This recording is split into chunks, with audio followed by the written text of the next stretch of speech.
I caught her in the act before dinner, his car still warm outside the short-term condo, her laugh bleeding through a cracked window, while I stood on the sidewalk with a paper bag of soup for my mother.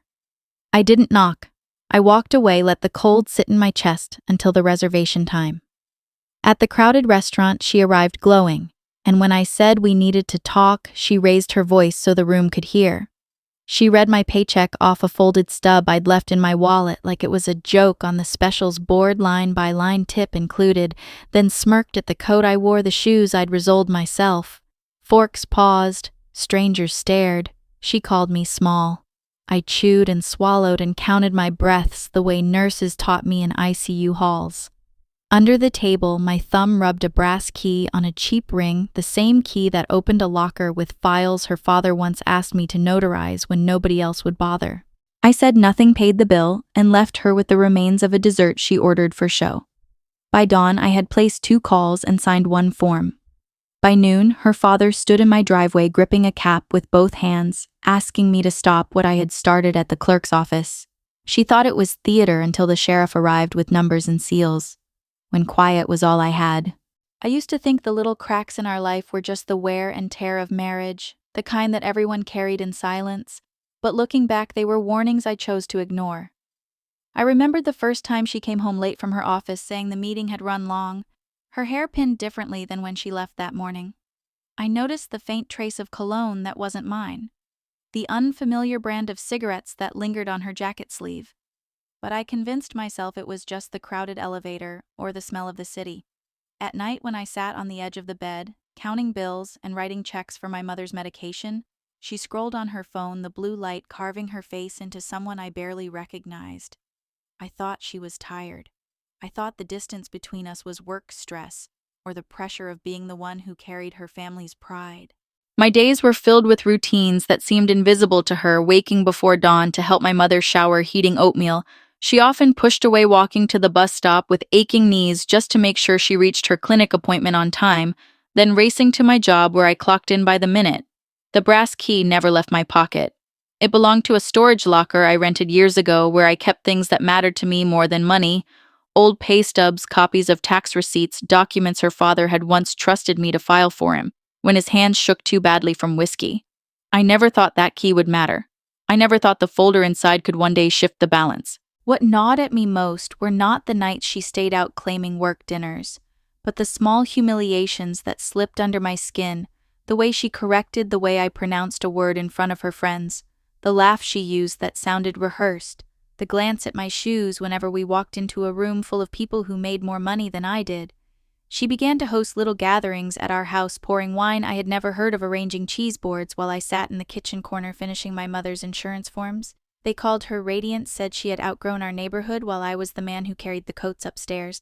I wanted to believe she still saw me, the boy she had once chosen when we were both young and broke, and dreaming about a small garden behind a rented duplex. Instead, she scrolled through houses on real estate apps, ones with marble countertops and wide porches, as if our modest place was a cage she was waiting to unlock. The warning signs piled higher each month, charges on our credit card from boutiques I had never entered, spa appointments double booked with the same companion name, and the one that made my throat burn, the sudden cash withdrawals in round numbers, always late at night. I asked once where the money went, and she kissed my forehead, told me not to worry, that I worked too hard to think about things like that. I let it go. I let it all go until the night I found the receipt for a hotel room tucked inside the sun visor of her car, folded neatly, the handwriting on the check-in line not hers, but his, the name of a man from her office. Even then I stayed silent. I told myself silence was strength, that confrontation would only drive her further. But in truth I was afraid. Afraid of losing the little stability I still had, afraid of shattering the fragile world I built around my mother's care, afraid of being alone with the echoes of failure. I cooked dinner as usual, paid bills as usual, rubbed the brass key between my fingers like a worry stone. She laughed louder each week, bolder, as though testing how much I would swallow. At family dinners with her parents, she compared me to cousins who worked in finance, to brothers-in-law who drove bigger cars. Her father smirked, her mother stirred her glass, and I pretended not to notice. I reminded myself I was the one who fixed their furnace when it broke in December, the one who mowed their lawn in the summer heat, when their gardener quit the one who co-signed a minor loan years ago so they could avoid embarrassment at the bank. They had promised to pay me back, handed me papers to sign in their kitchen while the television droned. I signed, notarized, filed them away in my locker without a second thought. That brass key clinked against coins every morning in my pocket, unnoticed, a weight I carried without meaning. I realize now that the key was more than metal. It was a quiet witness to every indignity, every late night, every sacrifice left unacknowledged. I told myself love meant patience, endurance, forgiveness. But each time she dismissed my exhaustion with a wave of her manicured hand, each time she called my salary cute or temporary, something inside me shrank. The real betrayal was not just her body with another man, but the way she erased the hours of labor I poured into survival. She wanted more than I could give, but she never noticed that what I gave was already my entire self. There were mornings when I would sit by the window, watching the first bus pull out, and wonder if she ever looked at me and saw a man at all, or just a placeholder, until someone with thicker wallets and shinier shoes arrived. When she finally mocked me out loud in that restaurant, waving my paycheck like a party trick, I realized she had been preparing for that moment all along. Every sneer, every glance at my shoes, every comparison to men she considered successful was rehearsal for the public stage where she would laugh at me until the walls echoed. That night, when the laughter of strangers rang in my ears, the brass key burned against my palm as if it had been waiting. I remembered the folder in the locker, the one with old signatures, the one I had kept safe without knowing why. I realized then that the pieces of paper I once thought meaningless carried more weight than her laughter ever could. The humiliation at the restaurant was the final crack the moment silence turned from shield to blade. I understood that my quietness was not weakness. It was the space where I could listen, collect, and wait. While she thought I was invisible, I was gathering the threads she left scattered. And when dawn broke, I pulled those threads tight one by one until they formed the rope that dragged her pride into the light. The house was silent after that night, the kind of silence that feels heavy, pressing against the walls, making every creak of wood sound like a confession. My mother slept on the couch, her breath shallow but steady, wrapped in the hospital blanket she refused to replace with anything softer. The lamp in the corner hummed its bulb, flickering just enough to remind me of time passing. I sat at the kitchen table with a cup of coffee gone cold, staring at the brass key resting in my palm. It was warm from my body heat, though it looked lifeless under the dim yellow light. Outside, rain tapped against the window in a rhythm that matched the dull thud of my heart. I thought about the restaurant, the smirk on her face, the way her friends leaned in to hear the numbers she threw at me, and how every stranger in that room became a witness to my smallness. I should have shouted, should have slammed my fist on the table, but I didn't. I swallowed, and the silence became my reply. Now sitting there, I wondered if silence could also be a weapon. Was I really as invisible as she wanted me to be, or had she mistaken my stillness for surrender? The refrigerator rattled once before it quieted, and I thought of all the little things I had kept running, the machines, the bills, the medications, things that never got applause. She wanted marble countertops, tailored clothes, cars that smelled new. I wanted steady ground, a place where my mother could breathe without counting the cost of each pill. The brass key turned slowly in my fingers, and I thought of the locker waiting a few miles away, dusty, unremarkable, holding the folder that had outlasted every insult. I could almost feel the paper under my hands, dry and sharp, a language of contracts and signatures that spoke louder than her laughter ever could. I asked myself if it was vengeance I wanted or dignity, if the difference even mattered anymore. The rain grew heavier, sliding down the glass, distorting the world outside into blurred streaks. My reflection in the window looked older than I remembered, tired eyes, sunk deep mouth, drawn in a line that had forgotten how to curve. Somewhere across town she was probably laughing, still wineglass in hand, retelling the story of how she mocked me. The thought didn't burn anymore. It chilled. I whispered the question out loud, though no one could hear me. How much of a man is left when his worth is measured only in numbers? The brass key pressed into my palm, and I closed my fist around it as if holding on to something that still belonged to me. The morning after the restaurant, I drove without a map, letting the gray streets guide me toward the storage facility I had nearly forgotten. The air inside the car was stale, carrying the faint scent of my mother's ointments, and the plastic wrap of hospital supplies I had picked up the week before.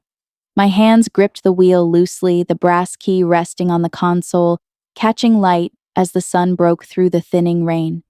I thought of her laugh, sharp and rehearsed, and her father's smirk at family dinners, the way he looked at me as though I were a temporary placeholder until someone more polished came along. The road stretched out empty, the painted lines fading like the promises they had once made to me. When I parked outside the storage facility, the gates stood tall and indifferent, their paint flaking in thin curls, the guard booth empty except for a coffee cup tipped on its side. I slid the brass key into my palm and walked through the corridor of metal doors, each one holding someone else's forgotten life. The smell of dust and old cardboard filled my lungs, and my footsteps echoed back at me. My locker was number 147, a number I hadn't spoken in years, but remembered as if it had been stitched into me. The key turned with a dry click, and the door groaned upward, dust spilling into the light.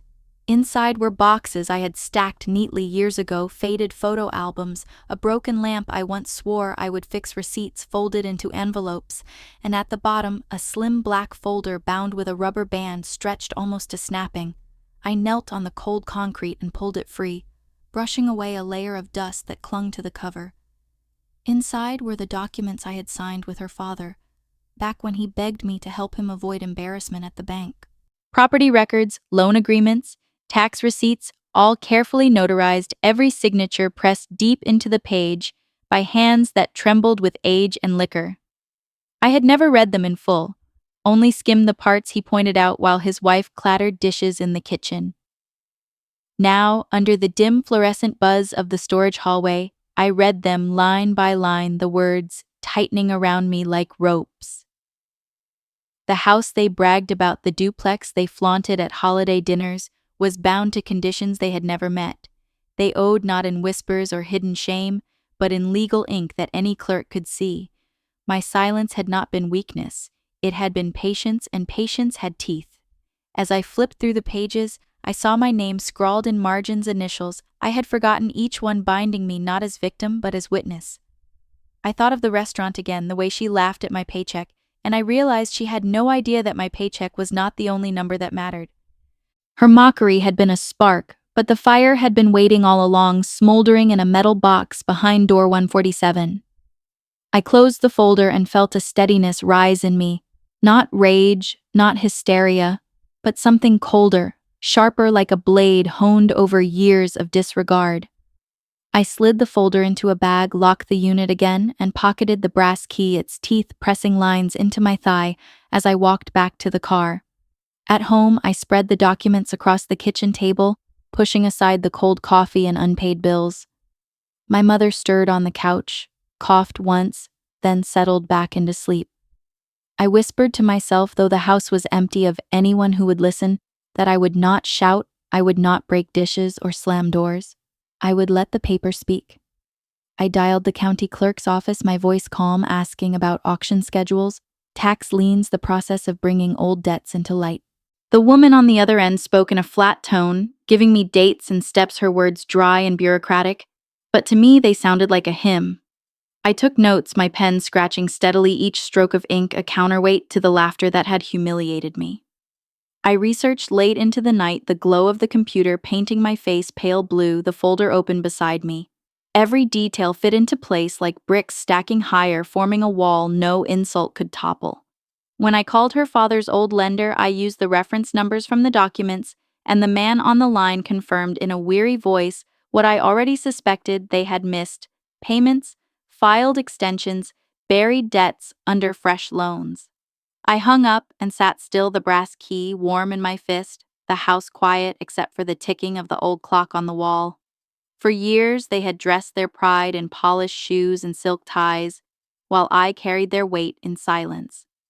Now the silence was ending.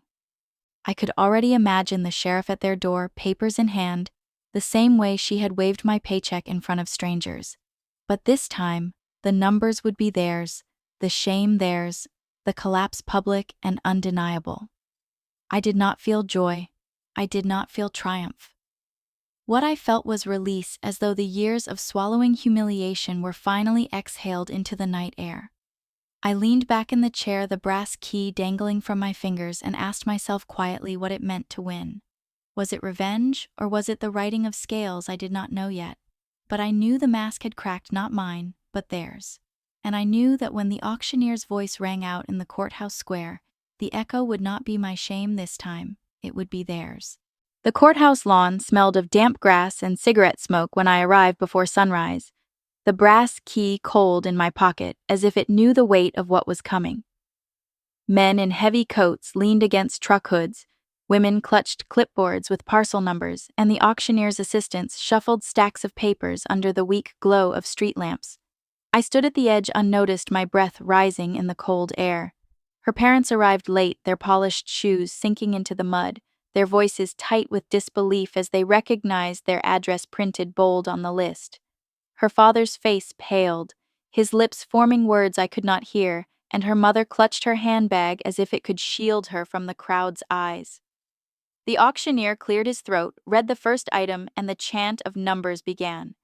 It was clinical, almost merciless, the way their pride was measured in dollars, their walls and windows turned into bids, rising and falling like the tide. I watched her father step forward, try to speak, only to be silenced by the deputy sheriff standing firm at his side. The same man who had smirked at my small paycheck now begged strangers not to take the house that had been his banner. When the gavel struck, the crowd murmured, and I felt the folder's weight in my bag shift as if the papers themselves had spoken the verdict. She arrived halfway through, rushing across the lawn in heels that sank into the wet ground, her eyes wide, her laugh faltering when she realized this was not theater, but truth. She looked for me and found me leaning against a bench, silent, the brass key dangling from my hand. In that moment, the memory of the restaurant flickered between us, her laughter, the sting of humiliation, the strangers who witnessed my smallness. Now the crowd witnessed hers, each dollar lost, peeling away the armor she had wrapped herself in. Her father stumbled, knees hitting the wet earth, hands clasped together as he whispered to the auctioneer, to the sheriff, to anyone who would listen. I did not move. I let the process run its course, each strike of the gavel echoing louder than any insult she had ever thrown. The property passed into new hands, the pride collapsed, and the silence I carried for years became the voice that ended them. She covered her face with her hands, and when she looked up at me, her eyes were wild, searching for mercy I no longer had to give. I closed my fist around the brass key, turned, and walked away, the murmurs of the crowd folding into the morning air. The twist was not that I destroyed them, but that I never raised my voice. I let their own ink and signatures do the work, and the world watched as their empire dissolved in the same daylight they once used to mock me. When the gavel's final strike faded into the morning air, I did not step forward to claim anything for myself. Instead, I slipped away to the side of the courthouse where the clerk's window was open, and the forms I had prepared were waiting. The brass key pressed into my palm as I handed over the folder, each page a reminder that my silence had never been empty, it had been deliberate. I had registered an old LLC in my name days earlier, not to hoard their property, but to route the purchase through a community trust I had arranged with a local nonprofit, the kind that managed affordable housing and elder care. The clerk glanced at the documents, stamped them, and slid them back with a practiced motion, unaware that with that stamp the balance of years shifted. I walked outside again and saw her father still on his knees, the mud clinging to his trousers, his voice breaking as he begged strangers for mercy. Her mother clutched at her pearls as though they could keep her from drowning, and my wife, who had laughed at my salary in front of strangers, stood frozen. The color drained from her face. People whispered, phones lifted to record, and I realized the humiliation she once orchestrated had turned into her inheritance. Yet I felt no surge of triumph, no wild satisfaction. What filled me instead was a strange steadiness, as if at last the scales had stopped trembling. I had not shouted, had not lifted a hand in violence, had not stormed into her father's house with vengeance. I had simply placed papers in front of the right eyes and let the truth unravel itself. The sheriff walked past me without a glance, carrying the official notices, and I let the brass key fall into my pocket, its weight less menacing now, more like a reminder that I had survived. I could hear her footsteps behind me, the quick, uneven beat of heels in the mud, but I did not turn around. I knew she wanted to scream, to call me cruel, to tell the world I had ruined them, But the world could see for itself that I had only revealed what had been written in their own hand. As I walked toward my car, the sun broke through the clouds, a pale gold spilling over the courthouse steps. I thought of my mother still asleep on the couch, her fragile frame wrapped in that old blanket, and I knew the money from this trust would keep her medicine stocked, her care secured, without me scrambling each month. I had taken what was once used to shame me and transformed it into protection. That was victory enough. The day after the auction, the house felt heavier, as though the walls had absorbed all the noise of the courthouse and held it in their seams. My mother dozed in her chair, the television flickering with morning news she never really watched, while I sat at the table surrounded by papers that no longer frightened me. The brass key lay in front of me, a dull line across the wood, stripped of its old power now that the folder was gone. I turned it once, listening to the faint scrape against the grain, and thought of how many years it had ridden in my pocket, unnoticed, silent as I bent over bills and grocery lists. Silent when she laughed in other rooms. Silent when her parents measured me by the weight of my paycheck.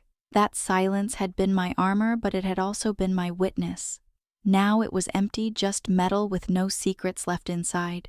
I gathered the papers into neat stacks, filing away what mattered for the nonprofit trust, shredding the duplicates that carried only ghosts of signatures. Outside the window, the street was wet with last night's rain puddles, collecting the pale light of dawn. I stepped outside and walked to the corner, the key cold against my skin, and when I reached the metal mailbox that had once held their notices, I dropped it inside, listening to the hollow clang as it disappeared. The act felt smaller than I expected, but also final, like placing a stone on a grave. Back home, I brewed fresh coffee, and for the first time in months, I didn't taste bitterness in the cup. Neighbors waved from across the fence, their smiles tentative, as if unsure whether to congratulate or pity me. I waved back without explanation. I could hear her voice in my memory, high and sharp, recounting the restaurant humiliation, and I wondered if she was telling the same story now, only with the ending reversed. Perhaps she still laughed. Perhaps she cursed my name. Perhaps she scrolled through lawyers' numbers on her phone. None of it mattered anymore. The brass key was gone, the house was quiet, and the silence that remained was not heavy but clean. I looked at my mother, her eyes fluttering open for a moment, and when she smiled faintly, I knew I had done what I needed to do. I had not destroyed them with rage, I had simply given their own shadows a place to stand in daylight. And in that quiet, I found something I had not felt in years: rest. In the weeks that followed, I began to relearn what my days could feel like without the constant weight of humiliation pressing on my chest. The phone rang less often, with demands, the mailbox filled with nothing more than utility bills and neighborhood flyers, and the nights stretched quiet enough for me to hear my own breathing. I focused on my mother's care, setting up a schedule with the home nurse funded by the trust, and for the first time in years I did not dread the end of the month. There was no celebration, no victory parade, only the slow rhythm of ordinary life settling back into place. I found small comforts where I once overlooked them: the scent of fresh laundry folded still warm, the taste of coffee poured at the exact moment the sun edged over the horizon, the way my mother chuckled at a commercial too silly to matter. I realized then that revenge had not saved me, clarity had.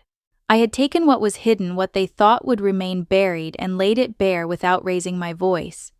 The lesson was not in their downfall, but in my refusal to remain invisible. I learned that silence can protect, but it can also reveal if you let it speak through action instead of noise. I stopped carrying keys that did not belong to me. I started carrying only what was mine: my time, my care, my dignity. And in the calm that followed, I discovered that freedom is not in taking everything from those who wronged you, but in no longer letting their shadow dictate the shape of your life. I left the courthouse behind me, and I walked into mornings that were my own.